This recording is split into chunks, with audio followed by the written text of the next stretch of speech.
নমস্কার, আমি মনোজ নস্কর, ফিজিওথেরাপিস্ট। আগের ভিডিওতে আপনাদের সাথে আলোচনা করেছিলাম স্পন্ডাইলোসিস নিয়ে।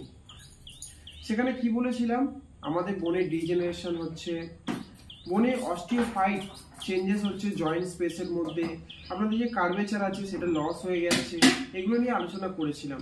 কিন্তু আজকের আমরা আলোচনা করব যে আপনার যে লক্ষণগুলো দেখে আপনি বুঝতে পারবেন আপনার স্পন্ডাইলোসিস হয়েছে।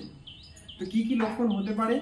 ধরুন আপনি সকালবেলা ঘুম থেকে উঠছেন, ওটার সময় দেখছেন আপনার প্রচন্ড স্টিফনেস, ঘাড়ে বা কোমরে প্রচন্ড টাইট ফিল লাগছে, টাইট ফিল।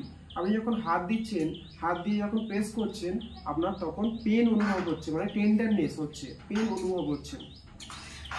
আপনি মুভমেন্ট করতে পারছেন না, মুভমেন্ট আটকাচ্ছে, আপনার যে নর্মাল মুভমেন্ট হয় সেটা আপনি মুভমেন্ট করতে পারছেন না, মুভমেন্ট আটকে যাচ্ছে। আর কি কি হয় দেখুন, আপনার হাত হতে পারে, পা হতে পারে, আপনার অসারতা ভাব হতে পারে, বা ঝিনঝিন একটা ভাব আপনার নিচের দিকে নেমে আসতে, বা এরকম ঝিনঝিন ভাব হতে পারে। আপনি ধরুন অনেকক্ষণ ধরে বসে আছেন বা দাঁড়িয়ে আছেন, আপনার পেন অনুভব হবে বা যন্ত্রণা স্টার্ট হবে, বা পেন হচ্ছে অনেকক্ষণ ধরে বসে থাকার জন্য বা অনেকক্ষণ ধরে দাঁড়িয়ে থাকার জন্য আপনার পেন হচ্ছে, ঘাড়ে কোমরে পেন হচ্ছে। তো এই যখন লক্ষণগুলো আপনি দেখতে পাবেন, আপনার স্পন্ডাইলোসিস হতে পারে। তো এই প্রবলেমের জন্য আপনারা আমাদের সেন্টারে এম শান্তি ফিজিওযোগা স্টুডিওতে আপনারা আসতে পারেন। এখানে আপনারা সঠিক ট্রিটমেন্ট পাবেন।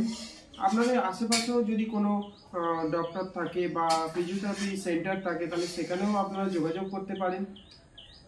আমাদের এই সেন্টারটি আছে মগরাহাট হরিশঙ্করপুরে অবস্থিত। তো আমার এই ইনফরমেশনটা যদি আপনাদের ভালো লেগে থাকে, তাহলে আপনারা লাইক, শেয়ার, কমেন্ট করবেন।